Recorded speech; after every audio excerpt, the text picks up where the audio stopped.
Hero number 1, entertainment number 1 यानी कि Govinda hero number 1। आज इंडस्ट्री में ऐसा क्या कर गए कि आज उनके बारे में सोशल मीडिया पे सिर्फ एक ही बात हो रही है। उस इंसान ने टाइम की कदर नहीं की, आज टाइम ने उसकी कदर छोड़ दी है। मैं 100 करोड़ का काम छोड़ चुका हूँ। लास्ट ईयर इधर मैं आईने के आगे शक्ल पे थप्पड़ मार रहा था। या फिर वो हमेशा फ्रस्ट्रेटेड रहते हैं, हमेशा गुस्से में रहते हैं। सर एक फोटो। सर आपको बहुत बड़ा फैन हूँ सर। आप वीडियो उतार रहे हो? नहीं सॉरी। ये सब किस्सा क्या है, उनके करियर में ये उतार चढ़ाव कैसे आए, उनका करियर ग्राफ कैसा रहा है और कौन सी ऐसी बातें हैं जो आपको सीखनी समझनी चाहिए कामयाबी के बारे में और बॉलीवुड के बारे में बताने वाला हूं आज के फिल्मी फंडे में। तू डायलॉग बोलेगा? ठीक है साहब, आप बोलते तो बोल के बताता हूँ। चल देखता हूँ तुझे। हराम की दौलत, जबरदस्ती का प्यार और गंदा बदबूदार खाना, इन तीनों का एक ही हश्र होना चाहिए। इन्हें उठाकर कचरे के डब्बे में फेंक देना। मोहब्बत का दर्द बड़ा जानलेवा होता है पूजा जी, मैंने तो तुम्हें माफ किया।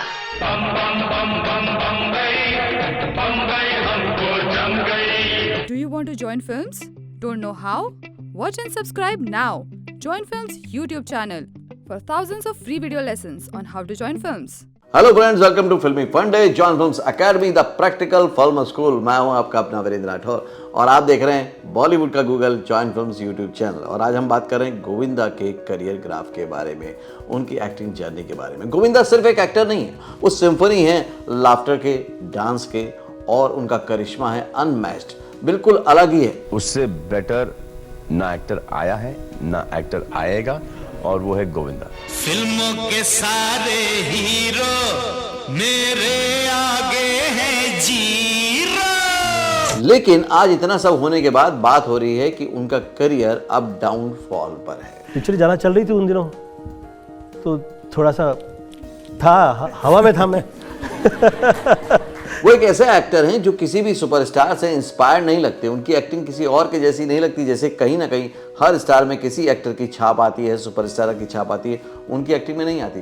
लेकिन फिर कहा जाता है कि उन्होंने अपने करियर को खुद बर्बाद किया, खुद के पैरों पे कुल्हाड़ी मारी है, खुद ही उन्होंने एरोगेंसी दिखाई है, बहुत ही इनडिसिप्लिन है। गोविंदा एक ऐसे एक्टर हैं जिनके साथ नंबर 1 हमेशा लगा रहा, लेकिन फिर ऐसी क्या बात है कि आजकल वो इंडस्ट्री में नजर ही नहीं आ रहे हैं। लोग कहते हैं कि अब वो बहुत ही ज़्यादा फ्रस्ट्रेटेड हो गए हैं, हर जगह पे गुस्सा दिखाते रहते हैं, हर जगह पे कुछ भी बोलते रहते हैं बगैर सोचे समझे। तो क्या हुआ ऐसा? गोविंदा एक ऐसे एक्टर हैं जो कि आउटसाइडर थे और इंडस्ट्री में टॉप खान्स के होने के बाद भी नंबर 1 के खिताब पे बने रहे काफ़ी दिनों तक। फिर ऐसा क्या हो गया कि अब उनको इंडस्ट्री उतनी रास नहीं आ रही, इंडस्ट्री के बारे में वो इतना अच्छा नहीं सोचते, इंडस्ट्री की पॉलिटिक्स के बारे में बात करते हैं। मेरी फिल्में जो है वो थिएटर तक पहुंच ही नहीं पा रही हैं। कहते हैं ना, कामयाबी मिलना भी मुश्किल है और उसको संभाले रखना और भी ज्यादा मुश्किल है। वो सब सीखेंगे समझेंगे आज के वीडियो से।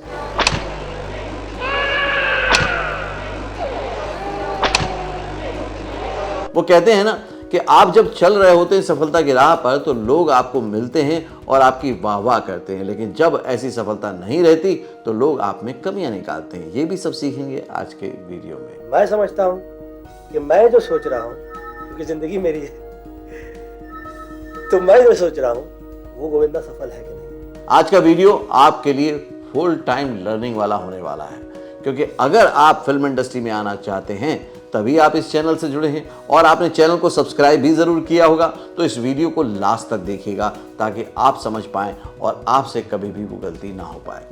क्या हुआ ऐसा कि गोविंदा जैसा जो मैजिशियन है, जो एक ऐसा एक्टर है जो भी करे उसको तालियां मिलती हैं, वो लोगों के चेहरे पे स्माइल लाता है, वो लोगों को रुलाता है, वो डांस मूवमेंट कराता है, वो सब कुछ कराता है। इतना सब करने के बाद आज उनका वो जादू क्यों नहीं चल रहा है? इसमें कुछ कारण हैं ऐसे जिनको मैं बहुत अच्छे से एनालाइज करूंगा। यहाँ पर मेरा किसी भी बात पे गोविंदा के करियर या गोविंदा के करियर ग्राफ पे या गोविंदा की परफॉर्मेंस पे कोई क्वेश्चन मार्क नहीं है। हम उनके करियर ग्राफ को सिर्फ एनालाइज करेंगे और उससे समझेंगे कि हमें क्या करना है अपने करियर को बनाने के लिए। ज़रूरी नहीं है कि सारे अनुभव हमारे खुद के ही हों, दूसरों के अनुभव से भी सीखा जा सकता है, समझा जा सकता है, जो उन्होंने गलतियां की उनसे देखकर बचा जा सकता है। तो आज वो 5 पॉइंट आपको बताऊंगा जो आपको सीखने समझने चाहिए। तो वीडियो को लास्ट तक जरूर देखिएगा। कि जो फ्री टाइम होता है ना जो शाम का, उसके अंदर मैं आपको डांस करके दिखाऊंगा। मैं डांस ठीक कर लेता हूँ, हल्के हल्के करूंगा, आप मेरे को उंगली पे नचा सकती है। पहला पॉइंट है इनसिक्योरिटी। अगर आप गोविंदा के करियर को देखेंगे तो लोगों ने उनको जिस तरह के रोल में पसंद किया, उन्होंने उन रोल्स को तो खूब किया, लेकिन अपने कैरेक्टर के साथ, अपने रोल्स के साथ कभी भी बहुत ज्यादा एक्सपेरिमेंट नहीं किया। ये इनसिक्योरिटी जब एक एक्टर में आ जाती है, वो तब आती है जब वो अपने आप को स्टार समझते हैं और उनको डर लगता है कि अगर मैंने कोई एक्सपेरिमेंट किया तो मेरा फैन बेस जो है वो गड़बड़ हो जाएगा और वो उसको पसंद करेगा नहीं करेगा, इसकी इनसिक्योरिटी होती है। दूसरी इनसिक्योरिटी होती है कि अगर मैं अलग तरह के डायरेक्टर के साथ काम करूंगा और उनके साथ मेरी वाइब मैच नहीं हुई, उनके साथ मेरा मेलजोल प्रॉपर नहीं हुआ, तो मैं काम कैसे करूंगा। अगर आप गोविंदा के करियर ग्राफ को देखेंगे तो बहुत जो टॉप के ए लिस्टेड डायरेक्टर हैं उनके साथ उन्होंने कभी भी काम नहीं किया। डेविड धवन कामयाब डायरेक्टर हैं, उनके साथ काम किया, लेकिन इसके अलावा आप अगर कोई भी डायरेक्टर देखेंगे तो बहुत बड़े बड़े डायरेक्टर जो कि अलग अलग तरह से एक्टर में से एक्टिंग निकाल लेते हैं, उनकी इमेज बना देते हैं, उनके साथ उन्होंने कभी भी काम नहीं किया, जस्ट बिकॉज ऑफ इनसिक्योरिटी। तोड़ डालो, हाँ, वरना हम मौसा जी को बोल डालेंगे। नहीं वो तुमको फोड़ डालेंगे। नहीं, कहाँ समझते हो बिहार को? नहीं कुछ ना, मैं चाह रहा हूँ ना। सेकेंड पॉइंट है डिसिप्लिन।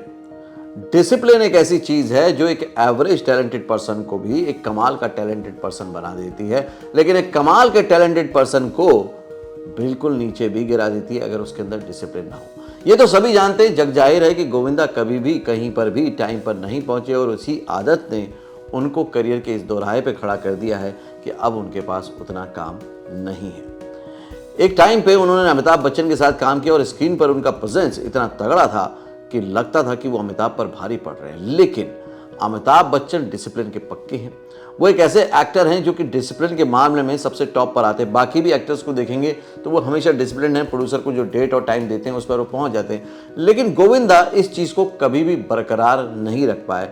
चाहते तो अमिताभ बच्चन से भी सीख सकते थे, अक्षय कुमार से भी सीख सकते थे, बहुत सारे लोगों से जिनके साथ उन्होंने काम किया सीख सकते थे कि टाइम का कितना महत्व होता है। उन्होंने कभी भी डिसिप्लिन को फॉलो नहीं किया। वो कहते हैं ना कि अगर आप टाइम की कदर नहीं करोगे तो एक दिन टाइम आपकी कदर करना बंद कर देगा। वही हुआ। आज बहुत सारे प्रोड्यूसर, डायरेक्टर यही कहते नजर आते हैं कि यार गोविंदा ने हमको बहुत परेशान किया, हमारे पास शूटिंग पे टाइम पे नहीं आया।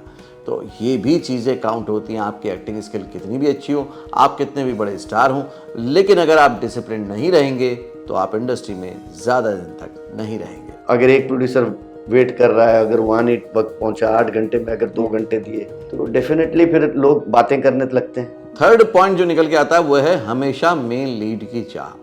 वैसे तो मैं हमेशा अपनी एकेडमी में जब भी एक्टिंग सिखाता हूँ, अलग अलग ऑनलाइन क्लास में या ऑफलाइन क्लास में, तो हमेशा कहता हूँ आप एक्टर हैं, आप रोल पे ध्यान दीजिए। अगर आप छोटे छोटे रोल भी करेंगे तो एक दिन आपको बड़ी कामयाबी मिलेगी और बड़े रोल करने लग जाएंगे। लेकिन अगर बड़े रोल के चक्कर में रहेंगे तो कई बार आप काम ही नहीं कर पाएंगे। आप देखिए गोविंदा के केस में यही हुआ। उनके पास बहुत अच्छे अच्छे ऑफर आए, जैसे कि ताल फिल्म में सुभाष घई जैसे डायरेक्टर ने उनको रोल ऑफर किया, लेकिन उन्होंने मना कर दिया क्योंकि वो मेन लीड नहीं था सो कॉल्ड। बाद में वो अनिल कपूर ने किया और अनिल कपूर की अच्छी फिल्मों से एक फिल्म वो मानी जाती है। सुभाष घई जैसे बड़े डायरेक्टर जिसके साथ कोई भी एक्टर काम करने का सपना देखता है, वो मौका भी उन्होंने हाथ से गंवा दिया। इसके अलावा भी बहुत सारी ऐसी फिल्में हैं, जैसे बीच में गदर फिल्म में नाम आया था, और भी बहुत सारी ऐसी फिल्में हैं जहाँ पर बड़े बड़े डायरेक्टर ने उनको अप्रोच किया, लेकिन उन्होंने उसमें काम नहीं किया क्योंकि उनको मेन लीड करना था। संजय लीला भंसाली जो कि स्टार मेकर हैं, बड़े बड़े एक्टर उनके साथ काम करना चाहते हैं क्योंकि वो एक्टर को एक अलग इमेज ग्राफ दे देते हैं और हर एक्टर उसको छूना चाहता है, पाना चाहता है। लेकिन जब उन्होंने देवदास में शाहरुख खान के साथ चुन्नी लाल वाला कैरेक्टर दिया उनको, जो कि बाद में जैकी श्रॉफ ने किया, तो उन्होंने ये कह के मना कर दिया कि मैं सेकंड लीड रोल नहीं करूँगा। बीइंग ए एक्टर, आपको जो परफॉर्मिंग आर्ट मिला है उसकी रिस्पेक्ट करनी चाहिए। आपका काम है बेहतर एक्टिंग करना। आप छोटे रोल में भी बड़ा इम्पैक्ट छोड़ सकते हैं क्योंकि गोविंदा के अंदर वो टैलेंट है कि वो अगर स्क्रीन पर आ जाएं तो रोल की लंबाई महत्वपूर्ण नहीं रह जाती। वो अपने आप में इतने दमदार अभिनेता हैं, एक्टर हैं कि वो कहीं पर भी अपनी छाप छोड़ सकते हैं। तो यहाँ पर बात आती है कि उन्होंने बहुत ज़्यादा मेन लीड के चक्कर में कई बार अपने लाइफ में वो ट्रांजिशन पीरियड नहीं देखा जहाँ पर उनको देख के अपने रोल्स को चेंज करने की ज़रूरत थी, जो कि बाकी एक्टर्स ने बखूबी किया। बाकी सभी ने सेकंड चांस, मतलब जब एक उम्र बढ़ जाती है उसके बाद एक ट्रांजिशन लिया है और उसमें काम करना शुरू किया, इसलिए वो लगातार काम कर रहे हैं। और यही गलती शायद गोविंदा से हुई कि उन्होंने ऐसा नहीं किया। ऐसा लगा कि जैसे कोई गणपति विसर्जन में नाच रहा है। डांस में भी क्लास होता है। पर मैं तो 6th क्लास से ऐसे डांस कर रहा हूँ, आज तक किसी ने कंप्लेंट नहीं किया। Nobody complaint. फोर्थ पॉइंट मैं वहीं से शुरू करूंगा जहां तक थर्ड पॉइंट मैंने खत्म किया था कि प्लानिंग और जो एक ट्रांजिशन होता है एज के साथ साथ, एक बोलते हैं ना सेकंड इनिंग आती है आपकी, वो ट्रांजिशन के बारे में उन्होंने कोई प्लानिंग ही नहीं की। वो हीरो थे, उनकी उम्र थी, उसमें वो काम करते चले गए, एक से बढ़कर एक फिल्में आती गई एज ए हीरो।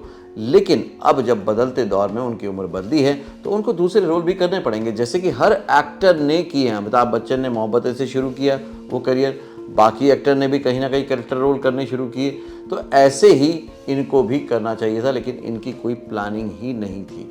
अपनी इमेज को दोबारा पहुंचाने के लिए आपको कुछ वैसा करना पड़ता है ताकि आप लोगों की निगाह में बने रहें, आपका एक्टिंग टैलेंट दिखता रहे। तो अपने बदलते दौर में, बदलते समय में, बदलती उम्र में आपको हमेशा लगातार निरंतर प्लानिंग करनी होगी कि अब मेरा जो ट्रांजिशन हो रहा है मेरे लुक में, उससे मैं किस तरह के रोल करूँगा।